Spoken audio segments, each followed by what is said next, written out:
You're watching Fox 17 News, Nashville in Focus. Happy Sunday morning, everybody. I'm Scott Couch. Welcome to the show. A lot to talk about. Wonderful guests. We're blessed with 2 Democrats, 2 Republicans. I've got them on the left and on the right, as you would expect, right? Let me introduce everybody and we'll wade in. Steve Gill, attorney, conservative television radio analyst. Also, I guess the most recent addition to your title, publisher of the online news site TriStar Daily. Yeah, we're doing real well. 3 weeks in. Glad to have you back with us. Kenya Magruder, right across the hall, Nashville native, one of the few. You know, every now and then you run into one, and a Democratic strategist. Rick Williams, back on the show for the first time since he got married. Show him the ring, Rick. That's right. He is taking ladies off the market. Republican strategist who worked actively in both the Lee and the Andy Ogles campaigns. And Dakota Galban back with us, chair of the Davidson County Democratic Party. Sir, good to see you again. Thanks for having me. Guys, let's talk about I guess one of the most recent, largest developments in the state is when Marsha Blackburn a couple of days ago announced what everybody knew, and that is to say that she was running for governor. Tell him you'll call him back, Steve. It's Marsha. Marsha, yeah, could be Marsha. Sorry about she that, announced, guys. That's all right. She announced that she was running for governor. We have known she was going to do it for the longest time, and John Rose jumped in the race back in March. Rick, I'll start on the Republican side. Why did Marsha wait so long? We knew she was going to, but I mean, why draw it out until 1 year before the primary? It would be my guess, and simply my guess, that she was able to use her Senate funds to travel and do stuff across the state for the last however many months that's been. And they do her no good once she runs for governor in terms of campaigning. She can't use those now, but she could use those as she traveled because she is the senator. And I suspect that was some of it. Why use your gubernatorial funds yet? Use those. And, you know, I think she was also lining up some endorsements. She had a lot come out the day of she announced and stuff like that. I think she was just getting all the ducks in a row that she wanted to be in a row before she did. And the ability to use those campaign dollars from the federal side for a while as she traveled across the state. Because when you go to events, John Rose would be there with a sign that says Rose Governor, and then her sign would be there, Marsha, Marsha, Marsha, U.S. Senate. And that's all they were putting out for a while, but it's still got the same point across, it's Marsha. No, I think you're right. In fact, yeah. When you're an incumbent like that and you can send out these mailers, you've been in Washington, you know, Dakota, you've backed candidates. I suspect she was taking advantage of that.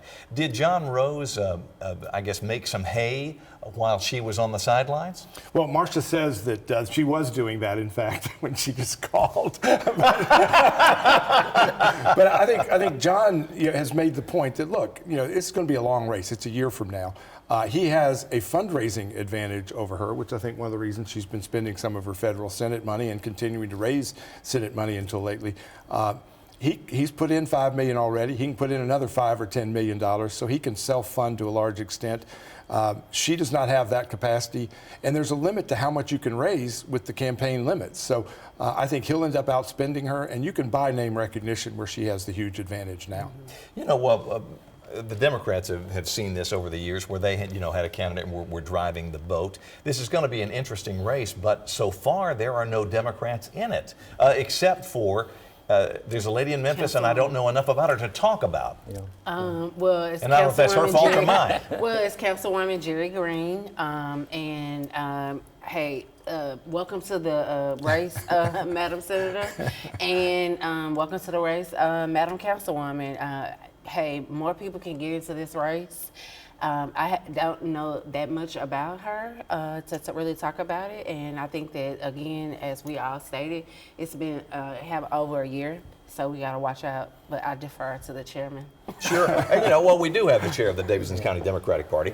Council Lady Green is going to have to come to Nashville. She's going to have to talk to you and ask you to use your influence to introduce sort of the decision makers. But like Dr. Martin, 4 years ago, it's going to be an uphill battle. And I would think, if you know that, don't wait. You need to start letting people across the state know your name early. Sure. Yeah, so we've got Councilwoman Green from Memphis in the race right now. It's still early, I would say, for our Democrats in this race. I would expect several more Democrats, either from Nashville or other parts of the state, to get into the governor's race before the deadline to file is. But right now, all the oxygen is being taken up with that special election in the 7th District. Have you Scott, heard any names we before Go ahead. of the Democrats? Have you heard any names? And I'm kind of putting the arm on you because I know you're in a position to hear such things. Sure, yeah, no, I've heard State Representative John Ray Clemens is interested. Former State Party Chair Hendrell Remus is also interested in a statewide race. So we have a great bench of candidates. We're just counting our chickens, I guess, for now. Well, shows like this where you get to talk about names like that. Yeah. I know Hendrell and his family, first of the year, moved back to Memphis. He was a regular guest on the show. Loved him. I hadn't heard that, but that's most interesting. Have you heard this as well? I have heard that, but it was not mine to share. Let the All chairman right. share it. I'm glad he did. Steve, go ahead. We've got about a minute before the break. We talked earlier this week about this race in some detail, Yes. and Marsha obviously has a huge name recognition advantage. She's run statewide several times. AFP spent $1 million or so promoting her endorsement of the voucher. But to me, one of the bigger advantages she had, because John Rose can catch up by spending money with name ID. She's got a team she's worked with for a long time in Ward Baker. Yes. So they can act and react very quickly. John has a team that he's just assembling, so it takes some time for him to look at the issue, his pollster to look at the issue, his consultant. They aren't going to be as quick on the trigger as Marsha can be. That'll catch up over time, but I think right now that's an advantage nobody's talking about. Nimble. I don't want to leave this topic just yet because I think there's some more meat on the bone. Let's take a quick break. We're going to pick it up right where we left off. You're watching Nashville in Focus on Fox 17.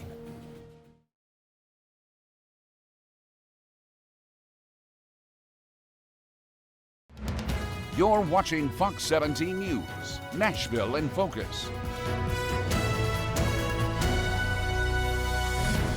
At least in the primary for governor, which we are now sort of in the countdown for, all the action is really going to be on the Republican side. We've got these two who should be fairly well-funded candidates trading body shots. It may not come till late. Rick, you said something in the break that I think people need to hear that you think will be very important, especially to the primary voters. What I'm hearing from Trump supporters, longtime Trump supporters, the difference in what Marsha did on January the 6th and what John Rose did, where Marsha and Bill Hagerty had advertised on TV for months that they were going to go up there and stop the election that was being, certifying the election and have an investigation for 10 days.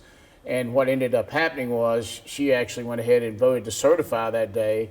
John Rose was over in the House. He voted not to certify the election as Trump was asking them to, and Marsha did vote to certify it. I think that's going to be an issue that comes out in the primary, and I think that's something that could change Trump voters' minds pretty quickly. Do you think that argument holds water? I think it does within the Republican primary. I think the other question everybody's asking is, will Trump get into this race and endorse one or the other?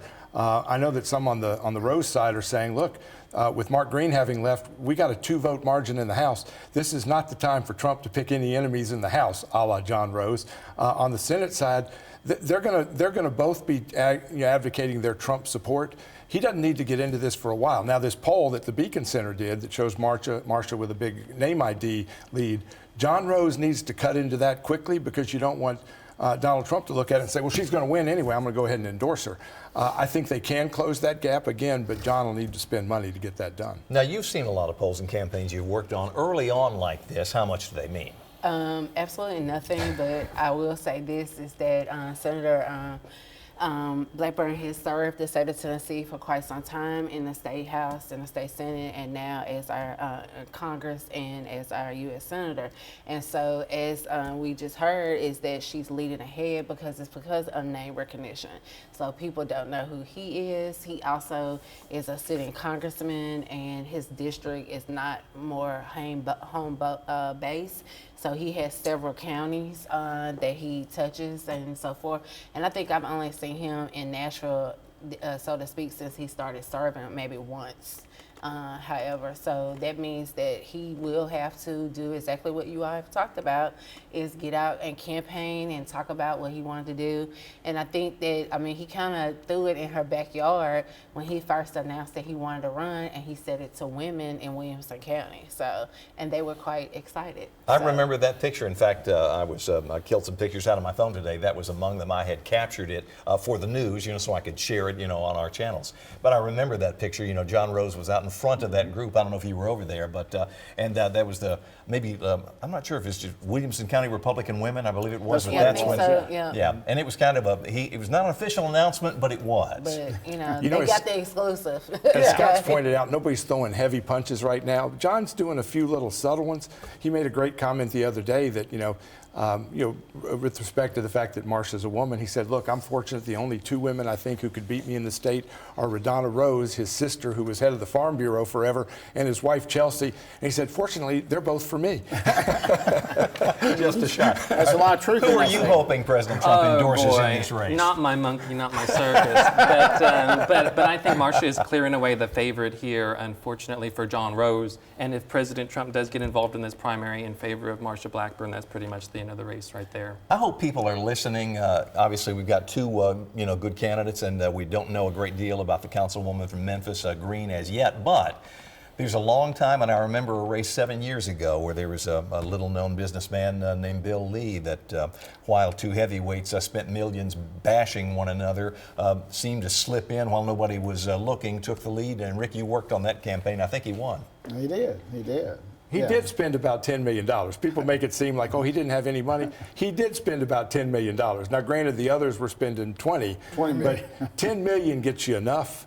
And you just got to get to that enough And category in politics. Commercial ad on TV. While we're talking millions, let's shift gears. And on Tuesday night, there's a group called Nashville PROPEL that has announced that they are going to show up in numbers at the Metro Council meeting and take the superintendent, director of schools, Dr. Adrienne Battle, and members of the school board to task for that $6.5 million settlement. There were 5 Metro school administrators who say we were run off essentially when Adrienne Battle took this job. And rather than, settle them, one at a time or, play this thing out in court, they settled them together for $6.5 million. They approved the money on a consent agenda. There was no conversation. We finally spoke to the director of schools about it the other day. She offered pretty much a non-answer. My question is, what are Democrats saying about this? You're the chair of the party. Sure. What are they saying? Well, this is at least a 5-year-old issue, and it happened in 2020. Yes. Dr. Battle's first year was in 2020, I believe, so I'm not sure how, as far as the timing of that is concerned, when she started with MNPS and when Primarily this your first thoughts became on the an issue. handling and the settlement. The handling and the settlement. Well, Dr. Battle has the full support of our Board of Education. It was a unanimous decision all the way through with this settlement, and it is a settlement. So it is settled. If someone has questions about the details of that, they are free to look at the public record and go through the settlement, but the school board is standing behind Dr. Battle 100%. And if you look at the education outcomes over the last 5 years during her tenure, MNPS is hitting it out of the park. Things are doing well. I want to talk more about this, but I'm up against a break. Hold that thought. First bite at the apple when we come back. You're watching Nashville in Focus, and we will continue in just a moment.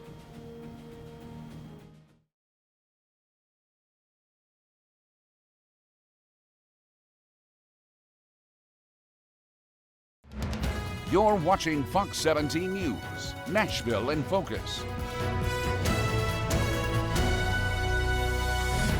Right before the break, we were talking about what has been perceived as real or not, a lack of transparency in the $6.5 million settlement, making a deal to make lawsuits from 5 former Metro school administrators go away. Your thoughts on how it was handled? A couple of things. I would say that, first of all, it would be nice if the superintendent is prepped by her communications director, because this is a big case. This has been going on 5 to 6 years, and people are going to keep asking about it. It has to do with money, and maybe she will address it when Propel goes, and maybe she will not. But it's called prepping.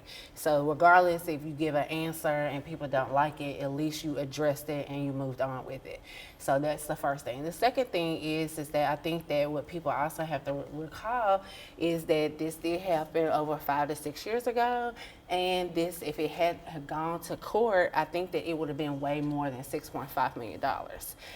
You also have one parent in here that is receiving money as a parent and as a Metro school employee. She was the parent of the young man who was mistreated by the teacher who was autistic and was asked to get under the table or play this slave joke or something to the establishment. And so, therefore, I think that,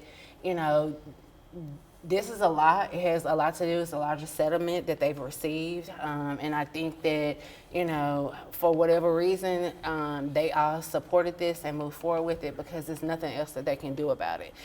They've beaten the horse and moved forward. And so now it's time to turn a page and let's make sure that we don't, have another issue like this.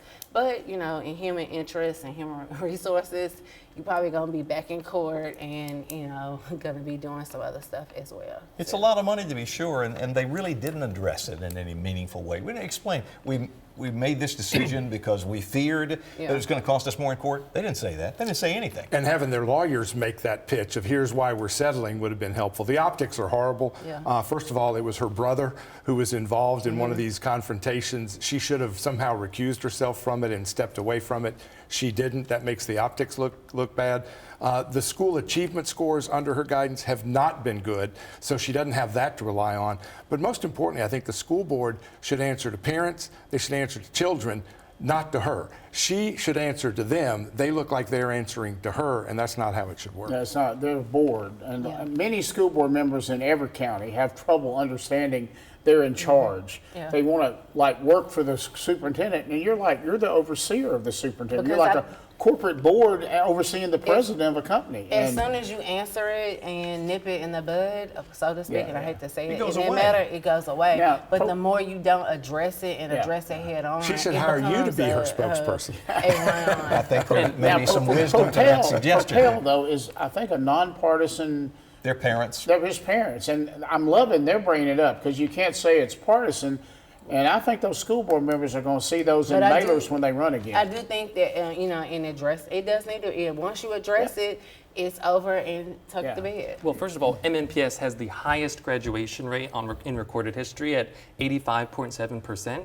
So MNPS is doing very well. Can they read their graduation certificates? 85.7%. What they graduate with. They're progress. They're getting passed through. You look at the test scores, they can't read their graduation certificates. Reading starts at home, too. And on your side, it also goes off at church. I'm outstanding at timekeeping, and I'm up against the break. We'll be right back. You're watching Nashville in Focus.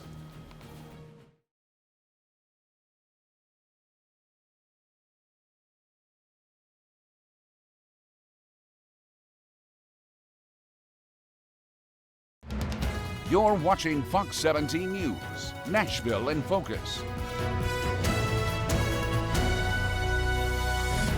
In our final segment, I want to talk about the 7th District race for Congress. The heat is on. I think 3 Democrats had events this week. Vincent Dixie had something. Bo Mitchell had something on Thursday night. I'm not sure if Afton Bain did, but she's been active. What are your thoughts about that race? They are fired up. Oh, we're very excited. We've got 4 Democratic candidates. They would all make excellent congresspeople. And I think the special election date of December 2nd is perfect for the environment and where the economy is headed. If you look at special elections across the country previously, Democrats are way overperforming from 2024. And so this election happening right before Christmas when prices are out of control, Christmas presents are going to be more expensive than people have ever paid for Christmas presents before. And they're going to have the opportunity to send a message to the president and to the nation that we don't like tariffs, we don't like the GOP policies, and it's ruining our economy. Rick, you were at an event on Tuesday. He's hoping for a Christmas present. Yes, he's hoping for that. I think maybe 10 of the Republican candidates were there. One guy dropped out of the race, and one candidate wasn't there, but everybody else was. Actually, there were 2 candidates. Mr. Matt Van Epps had a speaking engagement. Mr. Lee Reeves didn't come, and then one did drop out. But as soon as one drops out, one drops in. I mean, just this week. It's a crowd. Just this week, Brandon Ogles apparently is now getting in. Oh, is he? Yes. And he's the congressman's cousin? Congressman's cousin. Okay. You've got 3 state reps. You've got a former commissioner of, former commissioner in the state of Tennessee. I think, yeah. You've got a guy that was on January the 6th, went in the Capitol, went to jail for it, served time, was pardoned by President Trump, Stuart Parks.